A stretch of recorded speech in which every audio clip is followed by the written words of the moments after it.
ওমিন আয়াতিহি আন খালাকা লাকুম মিন আনফুসিকুম আজওয়াজা লিতাসকুনু ইলাইহা, যেন তার কাছে গিয়ে প্রশান্তি পায়, স্বস্তি পায়। আর এখনকার স্ত্রীরা এমন যে বাহির থেকে যদি প্রেশারটা মোটামুটি 110 থাকে, ঘরে ঢুকলে প্রেশারটা বাইরে আরো 120 হয়ে যায়। ঠিক না ব্যাটিক জোরে কন? এটা হলো আমার মায়েদের অবহেলা। এই জন্য আমার পর্দার মাকে ডাক দিয়া বলবো, মা ভুল বুঝবেন না মা, স্বামীর কাছে গিয়া যদি কোনো কোনো স্বামী যদি বিবির কাছে গিয়া প্রশান্তি না পায়, ও মা আপনি তো একজন আদর্শবান নারী হতে পারবেন না, আপনি তো একজন আদর্শবান স্ত্রী হতে পারবেন না। অথচ দু জাহানের নবী রহমতে আলম নবী 3 মাস হয়ে গেছে গাড়ে হেরার মধ্যে গিয়া ধ্যানে মগ্ন। মা খাদিজা একা একা ঘরের ভিতরে সন্তান গুছায়, রান্না করে, স্বামীকে খাবার দিয়ে আসে, আবার স্বামীর খোঁজ খবর নেয়। আমার নবীজি সারাদিন দাওয়াতি কাজ শেষ করে যখন মা খাদিজার ঘরে ঢুকতেন, মা খাদিজা মুস্কি হেসে আমার নবীকে সাদরে গ্রহণ করতেন। কোনোদিন জিজ্ঞাসা করতেন না আপনি কোথায় গিয়েছিলেন, কি কাজ করেছেন। আমার নবী কষ্ট পায় এমন কোনো প্রশ্ন কোনোদিন মা খাদিজা আমার নবীকে করে নাই। যেরকম সুবহানাল্লাহ। শুধু তাই না, আরেকজন স্বামীর হক স্ত্রীর কাছে স্ত্রী আরেকটা হক আদায় করবে, সেটা হলো স্বামীকে সাহস যোগানো। স্বামীকে সাহস যোগানো যে তোমার কাছে আইসা আমার সব শেষ, এটা দিতে পারলা না, ওটা দিতে পারলা না, অমুকে 5 তালাক করছে, তুমি সারা বছর ভাড়াতেই থাকলা। এই যে স্বামীকে দুর্বল করে ফেলা, স্বামীকে টেনশনে ফেলে দেওয়া, এটা সম্পূর্ণ হারাম। বরং স্বামীকে নির্ভীক বানানো, স্বামীকে সাহস যোগানো যে না আমরা ভালো আছি আলহামদুলিল্লাহ, আপনার টেনশন নাই, কাজ করে যান, আল্লাহ আমাদেরকে না খায়া রাখবে না, আমরা সুখে আছি। তাহলে এই কথাটা যদি কোনো স্বামী শুনে, দেখবেন এই স্বামী সুস্থ থাকবে, ভালো থাকবে, এই ঘরের ভিতরে রহমত আর বরকত দিবেন কে? আল্লাহ। আমার নবীজি গাড়ে হেরার মধ্যে সূরায় এ আমার বাবা ইকরা বিসমি রাব্বিকাল্লাযী খালাক 5টা আয়াত যখন আমার নবীর উপরে নাজিল হয়, নবীজি হয়রান, জিব্রাইল দেখা মা খাদিজার কাছে গেলেন, যা বলতেছে, ও খাদিজা আমি ভয় পেয়েছি, আমাকে কম্বল দাও, আমার গায়ে কম্বল দাও, আমি ভীত হয়ে গেছি। মা খাদিজা সাহস জোগায় বলে, ইয়া রাসূলুল্লাহ আপনি তো গরিব দুঃখীর খবর নেন, আপনি অভাবীর খাবার যোগান, বস্ত্রহীনের বস্ত্রের ব্যবস্থা করেন, আপনি মানুষের মাঝে বন্ধন কায়েম করেন। কসম আল্লাহর, কোনো শক্তি কোনোদিন আপনাকে দমায় রাখতে পারবে না। আপনি ভয় পায়েন না, আপনার জন্য আসমানের মালিক রাস্তা খুলে দিবে। জোরে কোন সুবহানাল্লাহ। অথচ মা খাদিজা যদি আরো বলতেন, আরে আপনি এত ভয় পাইছেন, আর কোনোদিন বাইরে যাইয়েন না, খবরদার, এই যে ভয় ঢুকায়া দাও। বর্তমান নারীরা স্বামীর ভিতরে আরো ভয় ঢুকায়া দেয়, স্বামীকে আরো নিচে দাবায়া রাখে, স্বামীর উপরে এমন প্রেসার চাপায়া দেয় যার কারণে স্বামী হীনমন্যতার শিকার হয়ে যায়। এই জন্য স্বামীর হক হলো স্ত্রী স্বামীকে সাহস যোগাবে যে না আপনি পিছপা হয়েন না, আল্লাহই দেখবে, আল্লাহই দিবে, আল্লাহ না খায়া মারবে না। এই রকমের আচরণ যদি কোনো মা করতে পারে, সে হবে একজন আদর্শবান স্ত্রী। কথা ঠিক না ব্যাঠিক জোরে কর আমার বাজান। এই জন্য মা খাদিজা এই পৃথিবীর সমস্ত নারীদের ভিতরে মা খাদিজার সম্মান বাড়ায়া দিয়েছেন যিনি, তিনি কে? মা খাদিজাকে আল্লাহ তাআলা সম্মান বাড়ায়া দিয়েছে। কেমন বাড়াইলেন? আমার নবী ঘরে ঢুকলে মা খাদিজা এতটা নীরবতা অবলম্বন করতেন, কখনো কোনো পেরেশানি মা খাদিজা নবীজির সামনে পেশ করতেন না। জিব্রাইল আমিন একদিন নবীকে ডাক দিয়া বলে, ইয়া রাসূলুল্লাহ আপনার খাদিজার জন্য আল্লাহ তাআলা জান্নাতের ভিতরে এমন একটা ঘর বানাইছে, এমন একটা বিল্ডিং বানাইছে যেটা কোলাহল মুক্ত, যার ভিতরে কোনো রকমের হাল্লা চিল্লা নাই, কোনো রকমের কষ্ট নাই, কোনো রকমের পেরেশানি নাই। ওটা আপনার খাদিজাকে একা দিবে, কারণ আপনার খাদিজা কোনোদিন আপনাকে কষ্ট দেয় নাই, কোনো পেরেশানিতে ফালায় নাই। খাদিজা জীবন যৌবন দিয়ে, অর্থ দিয়ে আপনাকে সহযোগিতা করেছে। এই জন্য মা খাদিজাকে আল্লাহ তাআলা ওই রকমের একটা সম্মান আখিরাতে তাকে দান করবে। লিতাসকুনু ইলাইহা ওয়াজআলা বাইনাকুম মাওয়াদ্দাতাও ওয়া রাহমা আমানতু বিল্লাহি সাদাকাল্লাহু মাওলানাল আযীম ওয়া ক্বালা রাসূলুল্লাহি সাল্লাল্লাহু আলাইহি ওয়াসাল্লাম খায়রুকুম খায়রুকুম লিআহলিহি ওয়া আনা খায়রুকুম লিআহলি ওয়া সাদাকা রাসূলুহুন নাবিয়্যুল কারীম ওয়া নাহনু আলা যালিকা লামিনাশ শাহিদিনা ওয়াশ শাকিরিন ওয়ালহামদুলিল্লাহি রাব্বিল আলামিন। মোহাব্বতের সাথে দুরূদ শরীফ পড়ি। আল্লাহুম্মা সাল্লি আলা কামা সাল্লাইতা আলা ইব্রাহিম ওয়া আলা আলি ইব্রাহিম ইন্নাকা হামিদুম মাজিদ। আল্লাহুম্মা বারিক আলা মুহাম্মাদিন ওয়া আলা আলি মুহাম্মাদ ওয়া আলা আলি ইব্রাহিম ইন্নাকা হামিদুম মাজিদ। আলহামদুলিল্লাহ, মহান আল্লাহ জাল্লা শানহুর দরবারে অসংখ্য অগণিত শুকরিয়া যে আল্লাহ সুবহানাহু ওয়া তাআলা আমাদেরকে বড় ভালোবেসে মোহাব্বত করে পবিত্র জুমার দিন আল্লাহর ঘরে একত্রিত করে দিয়েছেন, রবের গোলামি করার সুযোগ করে দিয়েছেন। তাই সে মহান রবের দরবারে ভক্তি ভরে মোহাব্বতের সুরে কালিমাতুশ শুকর আদায় করে বলি আলহামদুলিল্লাহ। আল্লাহ পাক এই পৃথিবীতে বহু নিদর্শন বান্দাদের হেদায়েতের জন্য, মানুষের সঠিক পথ পাওয়ার জন্য আল্লাহ তাআলা অসংখ্য অগণিত নিদর্শনাবলী প্রদান করেছেন। সে নিদর্শনাবলী থেকে একটি নিদর্শন হলো আল্লাহ তাআলা নিজেই বলেছেন অমিন আয়াতিহি আন খালাকা লাকুম মিন আনফুসিকুম আজওয়াজা, যে তার নিদর্শনাবলী থেকে একটি নিদর্শন হলো যে তিনি তোমাদের থেকেই তোমাদের বিবিদেরকে সৃষ্টি করেছেন। আল্লাহ তাআলা নারী জাতিকে পুরুষের অঙ্গ থেকেই তৈরি করেছেন। মা হাওয়াকে আল্লাহ তাআলা আদমের দেহের একটি অংশ, বাম পাজরের একটি বাঁকা হাড় থেকে মা হাওয়াকে আল্লাহ তাআলা তৈরি করেছেন। সে কথাটাই আল্লাহ তাআলা বললেন অমিন আয়াতিহি আন খালাকা লাকুম মিন আনফুসিকুম আজওয়াজা, আমার নিদর্শনাবলী থেকে একটি নিদর্শন হলো আমি তোমাদের থেকেই, তোমাদের নিজেদের থেকেই তোমাদের বিবিদেরকে, তোমাদের স্ত্রীদেরকে, তোমাদের পত্নীদেরকে আমি আল্লাহ তাআলা তৈরি করেছি, সৃষ্টি করেছি। কেন সৃষ্টি করেছি? লিতাসকুনু ইলাইহা, যাতে করে তোমরা তোমাদের বিবিদের কাছে গিয়ে প্রশান্তি পাও, শান্তি পাও। সেখানে গিয়ে যেন নিজেদের শান্তি, নিজেদের মধ্যে একটি প্রশান্তি অর্জন করতে পারো। এরপর আল্লাহ বলেন ওয়াজআলা বাইনাকুম মাওয়াদ্দাতাও ওয়া রাহমা, এবং আমি তোমাদের মাঝে আর তোমাদের বিবিদের মাঝে মাওয়াদ্দা মানে ভালোবাসার বন্ধন, ভালোবাসা তৈরি করে দিয়েছি। এজন্য পৃথিবীতে স্বামী স্ত্রীর মহব্বত এর কোনো তুলনা হয় না, বেমেসাল, বেনজির, এর কোনো দৃষ্টান্ত নেই। এত ভালোবাসা আর এত মহব্বত আল্লাহ তাআলা স্বামী আর স্ত্রীর মাঝে তৈরি করে দিয়েছেন। ওয়াজআলা বাইনাকুম মাওয়াদ্দা, প্রথমে যখন একজন নারী আর পুরুষের মাঝে অপরিচিত স্বামী, অপরিচিত স্ত্রী, কারোর সাথে কারো পূর্বের পরিচয় নেই, শুধু ইজাব আর কবুলের মাধ্যমে এক পক্ষই প্রস্তাব করেছে আর এক পক্ষ কবুল করেছে, এর মাধ্যমে যে আল্লাহ তাআলা একটি বন্ধন, একটি মায়া এবং ভালোবাসার যে বন্ধনটা কায়েম করেছে, এটাকে শুরুতে এই বন্ধনটা থাকে ভালোবাসার বন্ধন। কিন্তু যখন একটা সময় মানুষ বুড়া হয়ে যায়, 50 ঊর্ধ্ব হয়ে যায়, 60 ঊর্ধ্ব হয়ে যায়, তখন আর ভালোবাসার বন্ধন থাকে না। তখন এই ভালোবাসার বন্ধনটাকে আল্লাহ তাআলা রহমতে রূপান্তরিত করেন। সুবহানাল্লাহ। এজন্য শুরুটাকে বলেছেন ওয়াজআলা বাইনাকুম মাওয়াদ্দা, শুরুতে আমি ভালোবাসার বন্ধন কায়েম করি।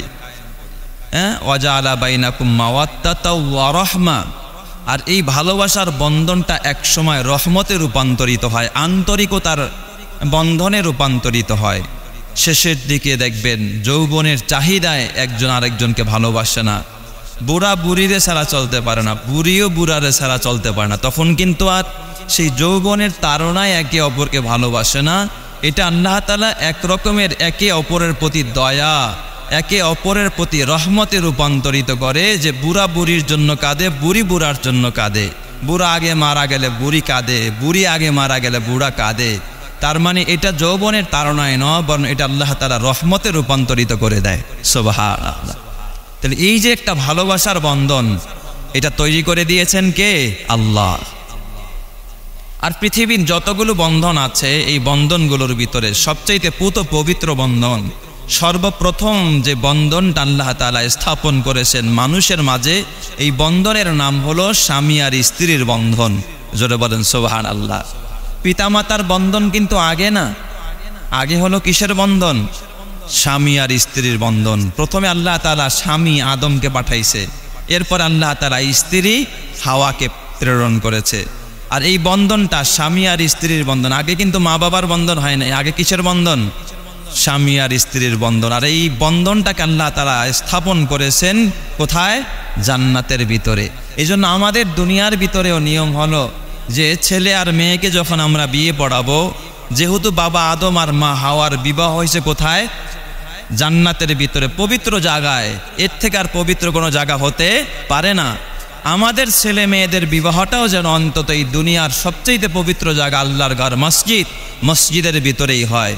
যে বিবাহটা মসজিদের ভিতরে হবে, সুন্নাত তরিকায় হবে, দিন মেনে হবে, কোরআন হাদিস, কোরআন সুন্নাহকে সামনে রেখে যে বিবাহ বন্ধনটা হবে, ওই বন্ধনের ভিতরে বরকত দিবেন যিনি, তিনি কে? আল্লাহ। এই জন্য আমরা এটাকে এখন বর্তমানে নোংরামিতে রূপান্তর করে নিয়েছি। এখন আমাদের বিবাহ শাদীতে সবচেয়ে বেশি কি হয় বলেন তো? নোংরামি হয়। বিয়ের আগের থেকে ডাক ডোল, নাচ গান, অবৈধ মেলামেশা, সেখানে মাদকের সরাসরি যত ধরনের অবৈধ কাজ এই বিবাহ শাদীতে হচ্ছে। অথচ এটা একটা পবিত্র বন্ধন, এটা হলো ইবাদত। এই জন্য আমরা সচেতন হই। এই জন্য সবচেয়ে বর্তমানে দেখবেন ডিভোর্সের মাসআলা। ওই দিনে এক আপনার নোটারি পাবলিকে চাকরি করে, তার সাথে কথা বলতে গিয়ে বলল, আমি বললাম সবচেয়ে বেশি কাজ কি করেন? সবচেয়ে বেশি কাজ হলো এখন ডিভোর্সের কাজ করি আমরা, সবচেয়ে বেশি। এখন বেশি আমাদের কাছে যে কাজগুলো আসে ডিভোর্সের কাজ, শুধু ডিভোর্স হচ্ছে, শুধু ডিভোর্স হচ্ছে। আমিও আমার জায়গা থেকে বলি, আমাদের কাছে যত ফতোয়া আসে, যত ফতোয়া আপনারা জানতে চান, যত সমস্যার সমাধান আমাদের কাছে চান, এর প্রায় 90%, 90%ই হলো এই তালাকের মাসআলা। ঠিক না ভাই? ঠিক যেটা কর। এখন স্বামী স্ত্রীর মাঝে সেই ভালোবাসার বন্ধন নাই, যার কারণে একে অপরকে ডিভোর্স দেয়, তালাক দেয়, অহরহ চলছে সমাজের ভিতরে। এই জন্য সমাজে শান্তি নাই, ঘরের ভিতরেও শান্তি নাই। কারণ ওই এক জায়গায় শুরুতেই আপনি ভুল করেছেন। শুরুতেই আপনি আপনার বিবাহ বন্ধনটা যেভাবে পবিত্র আকারে শুরু করা দরকার ছিল, ওই জায়গার ভিতরে আপনি গলতি করেছেন, ভুল করেছেন। এই জন্য শেষ পর্যন্তের খেসারাত আপনাকেও দিতে হচ্ছে, আপনার সন্তানকেও দিতে হচ্ছে। কারণ মা বাবার বন্ধনে যখন ভুল হয়ে যায়, কয়দিন পর মুখে মুখেই তালাক। আর এই তালাকের মাসআলা যারা একটু সচেতন তারা জানতে চায়, যারা অসচেতন, দিন মানে না, নামাজ পড়ে না, ওরা যে বিবিরে ঘরের ভিতরে কতবার তালাক দেয়, জীবনে কোনো আলেমের কাছে জিজ্ঞাসাও করে না, হারাম সংসার করতেছে। আর এর বলি হচ্ছে হাজার হাজার সন্তানেরা, তাদের ঘর থেকে জারজ সন্তান পয়দা হচ্ছে। এই জন্য ম্যাক্সিমাম ঘরের সন্তানেরা এখন মা বাবাকেও শ্রদ্ধা করে না, মা বাবাকেও মানতে চায় না। কথা ঠিক কিনা জোরে কন? কারণ একটাই, এই কথা বললে যে স্ত্রী তালাক হয়ে যায় এটাও জানে না। আর এটার যে একটা সমাধান আলেম ওলামাদের কাছ থেকে নেওয়া দরকার, সেটাও তারা বুঝে না। এই জন্য ভাই, আমরা আমাদের ঘরে যদি 100% শান্তি আনতে চাই, স্বামী আর স্ত্রীর যে অধিকার, এই অধিকারগুলো আমাদের বোঝা দরকার, আগে জানা দরকার। এখন স্বামীও স্ত্রীর অধিকার আদায় করে না, স্ত্রীও স্বামীর অধিকার আদায় করে না, যার কারণে আজকে এই বিপর্যয়, অধপতন, আমাদের ঘরের ভিতর অশান্তির আগুন জ্বলছে। স্বামী যদি স্ত্রীর হক আদায় করত, স্ত্রী যদি স্বামীর হক আদায় করত, একজন আরেকজনের অধিকার আদায় করত, তাহলে এই ঘরের ভিতরে কখনো অশান্তি আসতো না, শান্তি আসতো। এই জন্য আমরা অধিকারগুলো জেনে জেনে বুঝে বুঝে আদায় করব। স্বামীর প্রতিও স্ত্রীর কিছু অধিকার আছে, স্ত্রীর প্রতিও স্বামীর কিছু অধিকার আছে। আমরা এই অধিকারগুলো আদায় করব। সর্বপ্রথম আমি স্ত্রীর অধিকারগুলো আপনাদের সামনে বলতে চাই যে একজন স্বামী সে যদি তার স্ত্রীর অধিকারগুলো আদায় করে আর স্ত্রীও যদি স্বামীর অধিকারগুলো আদায় করে, তাহলে এই ঘরের মধ্যে দেখবেন অশান্তি থাকবে না, শান্তি থাকবে। আর ওই ঘর থেকে, ওই দাম্পত্য থেকে যে সন্তান হবে, যুগের ওলি পয়দা হবে। সুবহানাল্লাহি ওয়া বিহামদি। একজন স্ত্রীর প্রথম ন্যায্য পাওনা তার স্বামীর কাছে। অপরিচিত একজন নারীকে আপনি বিবাহর বন্ধনে আবদ্ধ করে আপনার ঘরে নিয়ে আসতেছেন, সর্বপ্রথম তার যে পাওনা স্বামীর কাছে সেটা হলো এই বিবাহ বন্ধনের সময় তার মোহরটাকে তাকে পুরোপুরি আদায় করে দিতে হবে। আমাদের সমাজের এটা একটা মহামারী, একটা ক্যান্সারে রূপান্তরিত হয়েছে। মোহর মানে খাতায় লেখা থাকবে, বাস্তবে মোহর দেওয়ার ধারে কাছেও কেউ নাই। অথচ স্ত্রীকে মোহর দিতে হবে। নামাজ যেমন ফরজ, রোজা যেমন রমজান মাসে ফরজ, হজ ফরজ হলে হজ আদায় করা যেমন ফরজ, ঠিক তদ্রূপ স্ত্রীকে বিবাহের সময় তার মোহর দিয়ে দেওয়া এটাও কি ফরজ, আদায় করতে হবে। এখন অধিকাংশ স্বামীরাই তার স্ত্রীর এই হক আদায় করে না, মোহর দেয় না, উল্টা আরো স্ত্রীর কাছ থেকে যৌতুক নিতে চেষ্টা করে। শ্বশুরালয় থেকে সে তামান্না করে কিছু পাইতে। হ্যাঁ, শ্বশুর যদি খুশি হয়ে তাকে কিছু দেয় সেটাও সুন্নাহ, সেটাও গিফট আকারে পেতে পারে, কিন্তু আশা করা, কিছু চাওয়া, একটা নাপাক যেমন ডাইরেক্ট নাজাসাতে গলি যা, ওইটা বক্ষণ করা যেমন হারাম। শ্বশুর আলায় থেকে কোনো স্বামী বা কোনো বর যদি কিছু চেয়ে আনে, ঠিক একটা নাপাক যেমন তার জন্য বক্ষণ করা হারাম। যৌতুক চেয়ে শ্বশুরালয় থেকে কিছু চেয়ে এনে সেটাও ব্যবহার করা তার জন্য ওই নাপাকির মতো হারাম। জোরে কর নাউজুবিল্লাহ। অথচ আমাদের সমাজের মধ্যে এটা অহরহ চলতেছে। আল্লাহ তাআলা কোরআনে বলেন, ওয়া আতুহুন্না সাদাকাতিহিন্না নিহলা, তোমরা তোমাদের বিবিদের হকগুলো সাদাকা তথা মোহরগুলোকে একেবারে একনিষ্ঠভাবে আদায় করে দাও। তো এইটা হলো স্ত্রীর অধিকার। মোহরটা স্ত্রীর অধিকার, আপনি এহসান করছেন দান, এটা তার অধিকার, তাকে দিতেই হবে, তার ন্যায্য পাওনা। এই ক্ষেত্রে যদি স্ত্রী তার হক আদায় না করে, হাসরের ময়দানে আল্লাহর আদালতে আপনাকে জবাব দিতে হবে। আপনি তো এখন চিন্তায় থাকেন যত বেশি মোহর ধরা যায়, 10 লক্ষ 10 টাকা, 5 লক্ষ 5 টাকা, 8 লক্ষ 8 টাকা, এগুলো শুধুমাত্র খাতায় কেন ধরে? যদি আমার মেয়েকে ছেড়ে দেয় তখন যেন তার গলাটা চিপে ধরতে পারি। তার মানে মেয়ের বাবার এই জায়গায় তো একটা গলতি। সে তো বিয়ে দেওয়ার আগেই চিন্তা করে সারাসারির, ঠিক না ব্যাটিক যেটা কর, তার মাথায় বিয়ে দেওয়ার আগেই ঢুকছে কি, যদি ছেড়ে দেয়, যদি ডিভোর্স হয় তাহলে কি করব। তখন যেন মামলা দিতে পারি, টাকাটা ওর গলা চেপে আনতে পারি। মেয়ের বাবার উদ্দেশ্য খারাপ, ছেলের বাবার উদ্দেশ্য খারাপ। সে করে যৌতুকের তামান্না, আর এই দিক দিয়ে সে করে মোহরের তামান্না। দোনোটার মধ্যেই গলতি আছে। এই কারণেই সমাজের মধ্যে অবক্ষয়। এই জন্য স্বামী যেটা পারবে তার সাধ্য মতো সেটাই মোহর ধরতে হবে, কিন্তু সেটাই তাকে আদায় করতে হবে। যদি আদায় না করে তাহলে অবশ্যই স্বামী এই ক্ষেত্রে কি হবে, গুনাহগার হতে হবে, কবিরা গুনার অধিকারী হতে হবে। এই জন্য আমরা সর্বপ্রথম স্ত্রীর হক আদায় করব, তার মোহর তাকে পুরাপুরি আদায় করে দিব। হ্যাঁ, স্ত্রী যদি টাকাটা পেয়ে বলে, স্বামী আমার, আমি এই টাকা দিয়ে কি করব, আপনার টাকা আমি আপনাকেই দিয়ে দিলাম, অথবা আমাকে মোহর দিতে হবে না, আমি আপনার কাছেই দাবি ছেড়ে দিলাম, তাহলে এই ক্ষেত্রে স্ত্রী পারে তার স্বামীকে মাফ করে দিতে বা স্বামীর হকটা তাকে মুক্ত করে দিতে, যে আমার লাগবে না, আমি আপনার তাকে থেকে এটা আমি চাই না। তবে জোর করে কখনো ক্ষমা চাওয়া যাবে না। এটা যদি আপনি না করেন তাহলে আপনি যেন স্ত্রীর অধিকার থেকে স্ত্রীকে বঞ্চিত করলেন, স্ত্রীকে হক নষ্ট করলেন। এই হক নষ্ট করার কারণে আদালতে আলিয়ার মধ্যে আপনাকে আসামির কাঠগড়ায় দাঁড়াইতে হবে। স্ত্রী ক্ষমা না করলে আপনি আল্লাহর কাছেও ক্ষমা পাবেন না, কারণ এটা কিন্তু আল্লাহর হক না। এই হকটা কার হক? বান্দার হক, স্ত্রীর হক। এটা হলো 1 নম্বরের হক। 2 নম্বরের হক হলো, আপনি যখন আপনার বিবিকে ঘরে আনবেন, সাধ্য মতো তার খোরপোশ, তার থাকার ব্যবস্থা বাবার বাড়িতে যেভাবে ছিল ওটা যেন সুন্দরভাবে আপনি আপনার সাধ্য মতো যতটুকু পারেন তার বাসস্থানের ব্যবস্থা করতে হবে। তার খোরপোশ, থাকার ব্যবস্থা, খাওয়ার ব্যবস্থা, চিকিৎসার ব্যবস্থা, যাবতীয় ব্যবস্থা একজন স্বামীকে করতে হবে, তার দায়িত্ব নিতে হবে। এই ক্ষেত্রে যদি আপনি ত্রুটি করেন তাহলে আল্লাহর আদালতে আপনাকেও জবাবদিহিতা করতে হবে। 3 নম্বর, একজন বিবির আরো একটা হক হলো, এই বিবিকে দিন মোতাবেক স্বামী চালাইতে হবে। স্বামী যদি তাকে উল্টাপাল্টা পথে চালাইতে চায়, তাহলে এই ক্ষেত্রে স্বামী অবশ্যই আল্লাহর আদালতে আসামি হয়ে যাবে। স্বামী তাকে দিন মতো চালাইতে হবে, পর্দা মতো চালাইতে হবে। কোনো স্বামী তার বিবিকে এইভাবে সাজায়া গুছায়া তারপরে বেপর্দায় বের করতে পারবে না।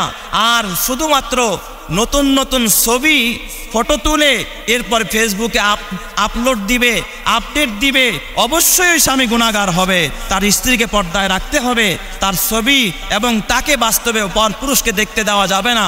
যদি এই ক্ষেত্রে স্বামী কোনো রকমের অবহেলা করে, তাহলে এই স্বামীকেও আল্লাহর আদালতে দায়ুসের খাতায় নাম উঠে তাকেও আল্লাহর আদালতে সে আসামি হিসাবে দাঁড় করানো হবে। এই ক্ষেত্রে আমরা অনেক স্বামীরাই অবহেলা করি, বিবিকে পর্দায় রাখার জন্য কোনো চেষ্টাও নাই, কোনো রকমের কৌশলও নাই, বিবিকে আমরা আদেশও করি না। যারা বিবিকে পর্দায় থাকার জন্য এখনো পর্যন্ত নির্দেশ দেন নাই, আদেশ করেন নাই, অবশ্যই আপনি আখেরাতে আসামির কাতারে দাঁড় হতে হবে, আপনাকে আল্লাহর কাছে জবাবদিহিতা করতে হবে। এই জন্য এখনো সময় আছে, আপনি আপনার বিবিকে পর্দা করান, পর্দার জন্য নির্দেশ দেন এবং সেই ব্যবস্থা আপনি করে দেন। আপনার বিবি যদি পর্দায় করতে পারে, আল্লাহর আদালতে কঠিন বিপদের সময় এই বিবি আপনাকে সুপারিশ করে খোদার জান্নাতে নিয়ে যাবে। সুবহানাল্লাহ। এই জন্য আমরা বিবিকে পর্দায় রাখতে চেষ্টা করবো তো ইনশাআল্লাহ।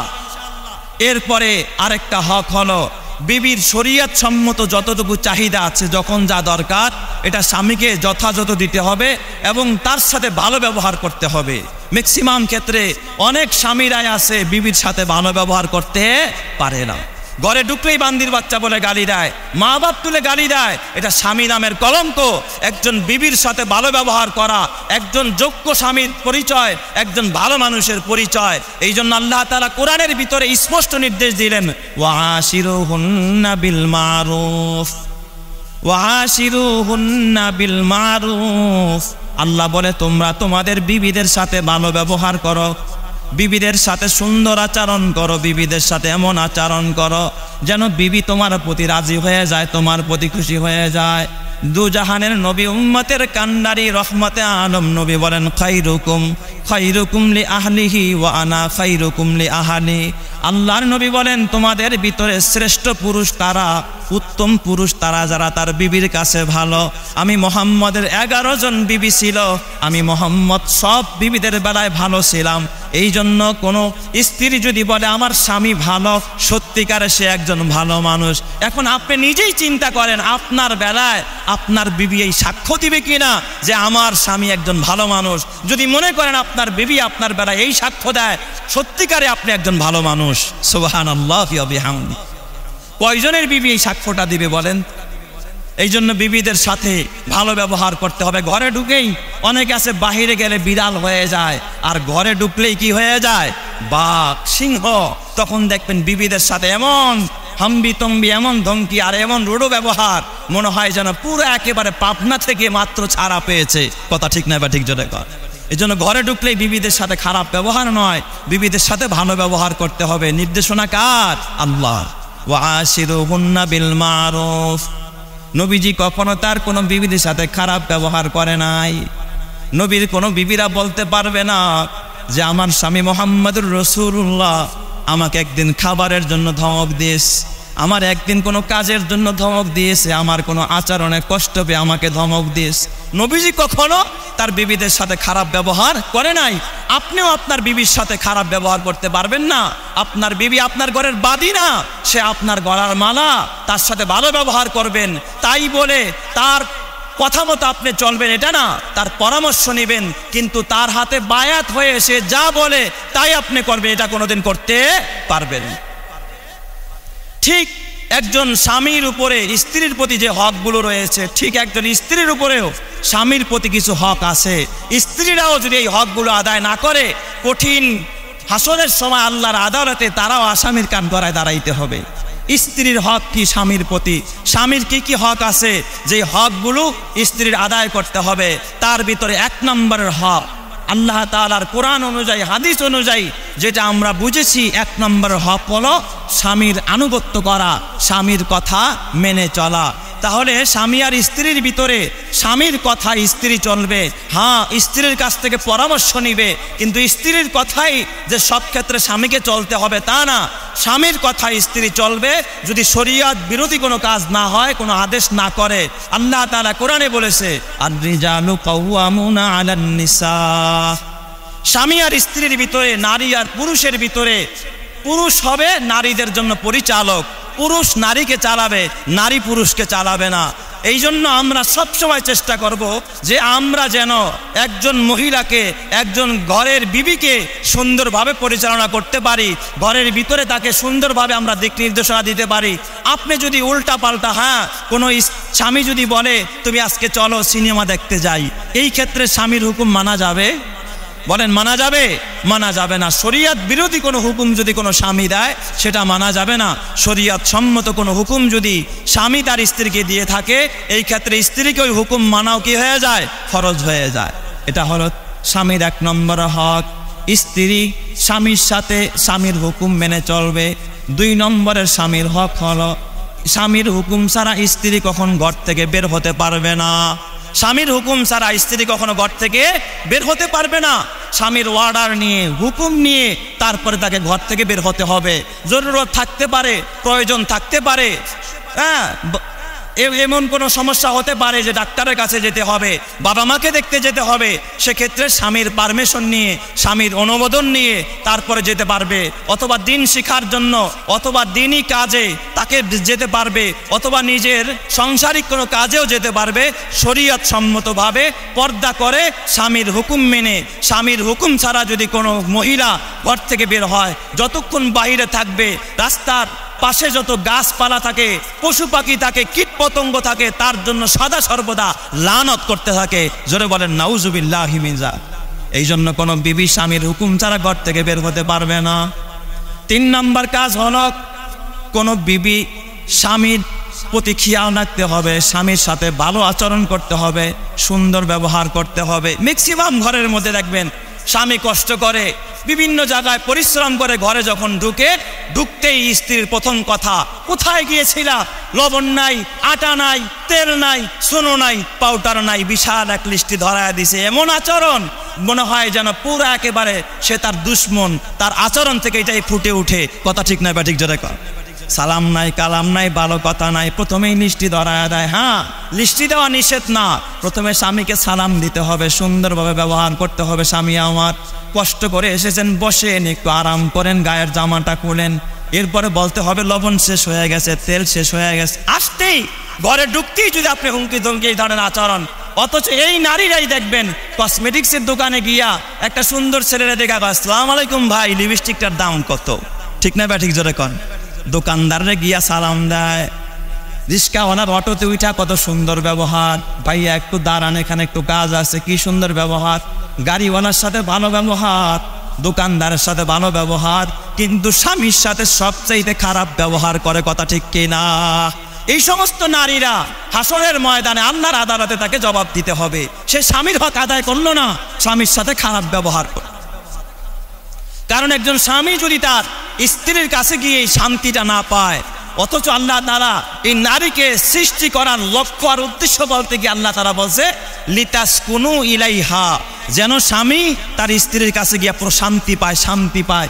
এই জন্য আল্লাহ তাআলা স্ত্রীকে তৈরি করেছেন। জোরে কোন সুবহানাল্লাহ। ওমিন আয়াতিহি আন খালাকালাকুম মিন আনফুসিকুম আজওয়াজা লিতাসকুনু ইলাইহা, যেন তার কাছে গিয়ে প্রশান্তি পায়, স্বস্তি পায়। আর এখনকার স্ত্রীরা এমন যে বাহির থেকে যদি প্রেশারটা মোটামুটি 110 থাকে, ঘরে ঢুকলে প্রেশারটা বাইরে আরো 120 হয়ে যায়। ঠিক না ব্যাটিক জোরে কন। এটা হলো আমার মায়েদের অবহেলা।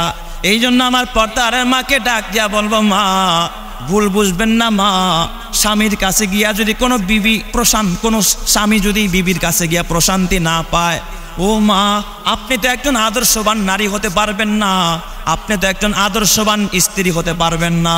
অথচ দুজাহানের নবী রহমতে আলম নবী 3 মাস হয়ে গেছে গাড়ে হেরার মধ্যে গিয়া ধ্যানে মগ্ন। মা খাদিজা একা একা ঘরের ভিতরে সন্তান গুছায়, রান্না করে, স্বামীকে খাবার দিয়ে আসে, আবার স্বামীর খোঁজ খবর নেয়। আমার নবীজি সারাদিন দাওয়াতি কাজ শেষ করে যখন মা খাদিজার ঘরে ঢুকতেন, মা খাদিজা মুস্কি হেসে আমার নবীকে সাদরে গ্রহণ করতেন। কোনোদিন জিজ্ঞাসা করতেন না আপনি কোথায় গিয়েছিলেন, কি কাজ করেছেন। আমার নবী কষ্ট পায় এমন কোনো প্রশ্ন কোনোদিন মা খাদিজা আমার নবীকে করে নাই।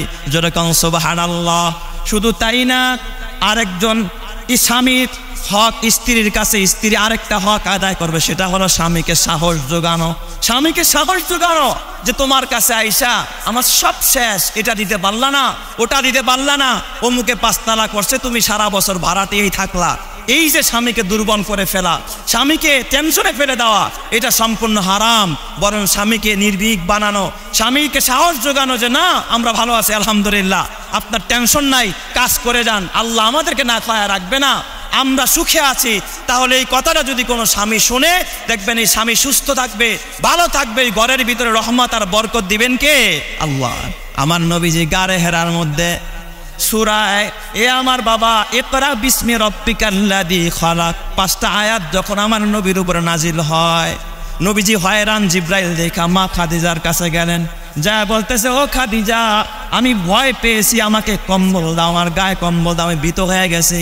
মা খাদিজা সাহস জোগায় বলে ইয়া রাসূলুল্লাহ আপনি তো গরিব দুঃখীর খবর নেন, আপনি অভাবীর খাবার যোগান, বস্ত্রহীনের বস্ত্রের ব্যবস্থা করেন, আপনি মানুষের মাঝে বন্ধন কায়েম করেন। কসম আল্লাহর, কোনো শক্তি কোনোদিন আপনাকে দমায় রাখতে পারবে না। আপনি ভয় পায়েন না, আপনার জন্য আসমানের মালিক রাস্তা খুলে দিবে। জোরে কোন সুবহানাল্লাহ। অথচ মা খাদিজা যদি আরো বলতেন আরে আপনি এত ভয় পাইছেন আর কোনোদিন বাইরে যাইয়েন না, খবরদার, এই যে ভয় ঢুকায়া দাও। বর্তমান নারীরা স্বামীর ভিতরে আরো ভয় ঢুকায়া দেয়, স্বামীকে আরো নিচে দাবায়া রাখে, স্বামীর উপরে এমন প্রেসার চাপায়া দেয় যার কারণে স্বামী হীনমন্যতার শিকার হয়ে যায়। এই জন্য স্বামীর হক হলো স্ত্রী স্বামীকে সাহস যোগাবে যে না আপনি পিছপা হয়েন না, আল্লাহই দেখবে, আল্লাহই দিবে, আল্লাহ না খায়া মারবে না। এই রকমের আচরণ যদি কোনো মা করতে পারে সে হবে একজন আদর্শবান স্ত্রী। কথা ঠিক না ব্যাঠিক জোরে কর আমার বাজান। এই জন্য মা খাদিজা এই পৃথিবীর সমস্ত নারীদের ভিতরে মা খাদিজার সম্মান বাড়ায়া দিয়েছেন যিনি, তিনি কে? মা খাদিজাকে আল্লাহ তাআলা সম্মান বাড়ায়া দিয়েছে। কেমন বাড়াইলেন? আমার নবী ঘরে ঢুকলে মা খাদিজা এতটা নীরবতা অবলম্বন করতেন, কখনো কোনো পেরেশানি মা খাদিজা নবীজির সামনে পেশ করতেন না। জিব্রাইল আমিন একদিন নবীকে ডাক দিয়া বলে ইয়া রাসূলুল্লাহ আপনার খাদিজার জন্য আল্লাহ তাআলা জান্নাতের ভিতরে এমন একটা ঘর বানাইছে, এমন একটা বিল্ডিং বানাইছে যেটা কোলাহল মুক্ত, যার ভিতরে কোনো রকমের হাল্লা চিল্লা নাই, কোনো রকমের কষ্ট নাই, কোনো রকমের পেরেশানি নাই। ওটা আপনার খাদিজাকে একা দিবে, কারণ আপনার খাদিজা কোনোদিন আপনাকে কষ্ট দেয় নাই, কোনো পেরেশানিতে ফালায় নাই। খাদিজা জীবন যৌবন দিয়ে অর্থ দিয়ে আপনাকে সহযোগিতা করেছে। এই জন্য মা খাদিজাকে আল্লাহ তাআলা ওই রকমের একটা সম্মান আখিরাতে তাকে দান করবে। এই জন্য আমার মাকে বলবো মা খবরদার, খবরদার, স্বামীর সাথে কখনো এমন আচরণ করা যাবে না যে আচরণের কারণে স্বামী কষ্ট পায়। এরপরে একজন স্বামীর আরেকটা হক হলো স্ত্রীর কাছে যে স্বামীর মাল সম্পদ স্ত্রী হেফাজত করবে, তার অবর্তমানে তার সম্পদ যেন নষ্ট না হয়। এই জন্য স্বামীকে স্ত্রীকে খেয়াল রাখতে হবে। স্বামীর সম্পদ স্ত্রী কখনো তার মা বাবাকেও স্বামীর অনুমতি ছাড়া দিতে পারবে না। স্বামীর অনুমতি নিয়ে তারপরে দিতে হবে, তার সম্পদ রক্ষা করতে হবে। এবং তার আরেকটা হক হলো তার সন্তানদেরকেও লালন পালন করতে হবে। আর স্ত্রীর উপরে স্বামীর আরেকটা হক হলো তার সতীত্বকে রক্ষা করতে হবে। স্বামীর অবর্তমানে কোনো স্ত্রী যদি তার সতীত্ব রক্ষা না করে, ওই স্ত্রীকে হাসরের কঠিন ময়দানে জাহান্নামের আগুনে জ্বলতে হবে এবং আসামি হয়ে দাঁড় হইতে হবে।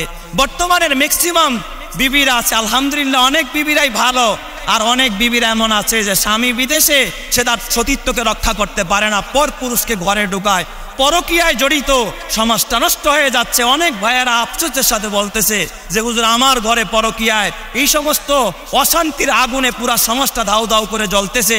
তো স্বামীর অবর্তমানে কোনো নারী যদি পরকীয়া প্রেমে জড়ায়, কারোর সাথে দৈহিক সম্পর্ক করে, এই নারীকে আল্লাহ তাআলা কিয়ামতের কঠিন ময়দানে স্তনের মধ্যে বসি লাগায়া, লজ্জা স্তনের মধ্যে বসি লাগায়া, জ্বলন্ত আগুনের মধ্যে যেইভাবে আপনারা দেখছেন এই যে আমাদের রুমগুলোকে আগুনে পোড়ানো হয়, একজন নারীকে উলট পালট করে ওইভাবে পোড়ানো হবে। আল্লাহ তাআলা আমাদের মাদেরকে হেফাজত করেন, জোরে বলেন আমিন। এই জন্য আমার মায়েরা, আমার বোনেরা, খবরদার, খবরদার, স্বামীর অবর্তমানে তার আপনার সতীত্বকে রক্ষা করতে হবে, পরকিয়া করা যাবে না, কারো সাথে প্রেম করা যাবে না, স্বামীর হুকুম ছাড়া কখনো ঘর থেকে বের হওয়া যাবে না। ও আমার মা, তোমরা তো জানো না নবীজির যুগে একজন মা কেমন মহিয়সী মা ছিলেন। এক সাহাবী বিবাহ করেছেন, স্বামী আর স্ত্রী বড় ভালোবাসে, মহব্বত করে, দুজন পুরাপুরি দিনের পথে চলে, নবীকেও মহব্বত করে। একদিন স্বামী রাতের বেলায় স্ত্রীকে ঘুমের মধ্যে ডাক দিয়া বলছে, স্ত্রী আমাকে একটু পানি দাও। তো রাতের বেলায় স্বামী স্ত্রীর কাছে পানি চাইছে, স্ত্রী পানির গ্লাস নিয়ে স্বামীর কাছে গেছে। হাদিসের মধ্যে আসছে হঠাৎ স্বামী ঘুমায়া পড়ছে। স্ত্রী চিন্তা করে, হারে আমার স্বামী ঘুমায়া গেছে, আমি স্বামীর ঘুম ভাঙবো না, আমার স্বামী ঘুমের বিছনায় থাক, আমি পানির গ্লাসটা নিয়ে আমার স্বামীর শিওরে দাঁড়ায়া থাকবো। লম্বা টাইম স্ত্রী পানির গ্লাস নিয়ে স্বামীর পাশে দাঁড়িয়ে আছে। গভীর রাত, আজান হওয়ার আগ মুহূর্তে স্বামীর তাহাজ্জুদের সময়, তাহাজ্জুদের অব্বাদ ঘুমায়া গেছে। স্বামী তাকায় দেখে আমার স্ত্রী পানির গ্লাসটা হাতে নিয়ে তারপরে দাঁড়ানো আছে। স্বামী লাফ দিয়া দাঁড়ায় বলে, বিবি গো, তোমার এই আচরণটা আমার কাছে এত ভালো লেগেছে, তোমার মতো বিবি এই জমিনে আর কেউ হয় না। আমি তোমার প্রতি খুশি হয়ে গেলাম, আর আমি স্বামী হয়ে ওয়াদা দিলাম এই মুহূর্তে তুমি আমার কাছে যা চাইবা আমি স্বামী তোমাকে তাই দিয়া দিব। সুবহানাল্লাহ, তুমি যা চাইবা আমি তোমাকে তাই দিয়া দিব। এই যুগের নারীরা হলে কত কি কিছু চেয়ে বসতো। এই কথা যখন শুনছে, বিবি ডাক দিয়া বলে, স্বামী আমার, আপনি সত্যি করে বলেন যা চাবো আপনি আমার তাই দিবেন কিনা? কয়, হ্যাঁ, যা চাইবা আমি তোমাকে তাই দিয়ে দিব। কয়, ও স্বামী আমার, এখন আমার চাওয়া হলো আপনি যেহেতু আমার প্রতি খুশি, আমার প্রতি আপনি রাজি, আমি আপনার কাছে চাই আপনি আমার তালাক দিয়ে দেন, আমার তালাক দিয়ে দেন, আমি আপনার দরবার ছেড়ে চলে যাব। বলেন তো, মানুষ খুশিতে কি তালাক চায়? হ্যাঁ, তালাক চাই জীবনে? তালাক চাওয়া মানে তার জীবন থেকে সরে যাওয়া। স্বামী ডাক দিয়া বলে, বিবি আমার, এটা কেমন সিদ্ধান্ত? তুমি কেন আমার কাছে তালাক চাইতেছ? তার মানে আমার জীবন থেকে তুমি দূরে সরে যেতে চাও। ও বিবি আমার, তোমাকে ছাড়া আমি থাকতে পারবো না, আমি চাই না তুমি আমার জীবন থেকে চলে যাও। এবার বিবি ডাক দিয়া বলে, স্বামী আমার, আপনি তাহাজ্জুদের টাইমে ওয়াদা করেছেন যা চাবো তাই দিব, আপনি কোনোদিন ওয়াদা খেলাপ করতে পারেন না। আমি তালাক চাইছি, আমাকে তালাক দিতেই হবে, আপনি যতই বাহানা করেন, যা বলেন না কেন, তালাক না দিলে আমি কিন্তু আপনার কাছে থাকবো না, আপনি অবশ্যই আমার তালাক দিয়ে দেন। স্বামী বেচারা কাঁদতেছে, কাঁদতে কাঁদতে ডাক দিয়া কয়, বিবি আমার, তাইলে চলো আমরা দুইজনেই দোজাহানের নবীর কাছে যাই, নবীর কাছে গিয়ে আমরা ফায়সালা নিয়ে আসি, এখন আমাদের করার কি? কারণ তোমাকে ছাড়া আমি থাকতে পারবো না, তোমাকে তালাক দিলে তুমি আমার জীবন থেকে সরে যাইবা। রাস্তার মধ্যে রওনা, পাহাড়ি এলাকা। হঠাৎ ওই স্বামী হাঁটতে গিয়া প্রচুর খাইছে, পায়ের বেজে পড়ে গেছে, পাটা ফাইটা গেছে, পাথরে আঘাত লাইগা। বিবি তৎক্ষণাৎ গায়ের জামার একটা অংশ ছিঁড়ে স্বামী পায়ের মধ্যে পেঁচাইতেছে আর রক্তগুলো বানতেছে। এই দিক দিয়া বাঁধার পর স্বামী ডাক দেয়া, বিবি চলো তাড়াতাড়ি নবীর কাছে গিয়া সিদ্ধান্ত নেই। বিবি ডাক দেয়া, স্বামী আমার, না না না, এখান থেকে আমরা বাড়ি ফিরে যেতে চাই, আর নবীর দরবারে যাওয়া লাগবে না। কয়, কেন গো বিবি আমার, তুমি না নবীর কাছে যাইতে চাইলা, সিদ্ধান্ত নিবা তালাক দিব কি দিব না? কয়, স্বামী আমার, আর আমি তালাক চাই না, আমাকে তালাক দিতে হবে না, মরণ পর্যন্ত আপনার সাথী হইয়া সাথে থাকতে চাই। চিৎকার মেরে কোন সুবহানাল্লাহ। কয়, একটু আগে চাইলে এখন কেন না করো? কয়, যেই জন্য চাইছি কারণটা, উত্তরটা আমি এখান থেকে পাইয়া গেছি। কয়, কেমনে পাইলা? কয়, স্বামী আমার, আপনার নিয়ে আমি সংসার করতেছি, আমাদের ঘরের মধ্যে কোনো অভাব দেখি না, ঘরের মধ্যে কোনো অশান্তি নাই, ঘরের মধ্যে কোনো অভাব নাই, আল্লাহ তাআলা ভালো রেখেছে। আমি চিন্তা করলাম যে এই মানুষগুলো ভালো থাকে, তার মানে আল্লাহ মনে হয় আরে পছন্দ করে না, কারণ আল্লাহ বলেছে, ওয়ালা নাবলুওয়ান্নাকুম বিশাইইম মিনাল খাউফি ওয়াল জুই ওয়া নাকসিম মিনাল আমওয়ালি ওয়াল আনফুসি ওয়াস সামারাত ওয়া বাশশিরিস সাবিরিন। ভালো মানুষ যারা, তাদের কখনো আল্লাহ বন্যা দিবে, ভালো মানুষ যারা কখনো রোগ দিবে, কখনো ক্যান্সার দিবে, কখনো ডায়রিয়া দিবে, কখনো হাত পা ভেঙে যাবে, কখনো মামলা খাবে, কখনো হামলা খাবে, কখনো রিমান্ডে যাবে, কখনো বিপদে পড়বে। আপনার তো এই রকমের কোনো সমস্যা আমি দেখি নাই, কিন্তু এখন চলার পথে আপনার পা ফেটে গেছে, আপনি সবর করেছেন, তারপরে নবীর দরবারে যাইতে চেয়েছেন, বুঝছি আপনার জীবনে পরীক্ষা চলে আসছে, আল্লাহ আপনারে ভালোবাসে, আল্লাহ যেহেতু আপনারে ভালোবাসে আমিও ভালোবাসি, মরণ পর্যন্ত আপনার সাথী হইয়া খোদার জান্নাতি হতে চাই। এই জন্য মায়েরা ও বোনেরা, ঘরের ভিতরে খাবার নাই, সুন্দর ফার্নিচার নেই, এটাও আল্লাহর পরীক্ষা। খবরদার খবরদার, স্বামীর অবাধ্য হওয়া যাবে না, স্বামীর অনুমতি ছাড়া বের হওয়া যাবে না, স্বামীর মাল তার অনুমতি ছাড়া খরচ করা যাবে না, স্বামীর সন্তানকেও দেখাশোনা করতে হবে এবং স্বামীর অবর্তমানে ইজ্জতকে রক্ষা করতে হবে, সতীত্ব রক্ষা করতে হবে। কোনো মা যদি এই হুকুমগুলো মেনে চলতে পারে, ওই মাকে আল্লাহ তাআলা মা খাদিজা এবং মা আয়েশার সাথে আল্লাহ জান্নাতি করে দিবে। এই জন্য আল্লাহ তাআলা আমাদের সমাজের সকল মা বোনদেরকে এই বিধানগুলো মেনে স্বামীকে সন্তুষ্ট করে যেন আল্লাহকে সন্তুষ্ট করে খোদার জান্নাতি হতে পারে আল্লাহ তাআলা তৌফিক দান করেন। সবাই বলি আমিন। ওমা আলাইনা ইল্লাল বালাগ। যারা সুন্নত পড়ি নাই, সুন্নত নামাজ পড়ে নেই।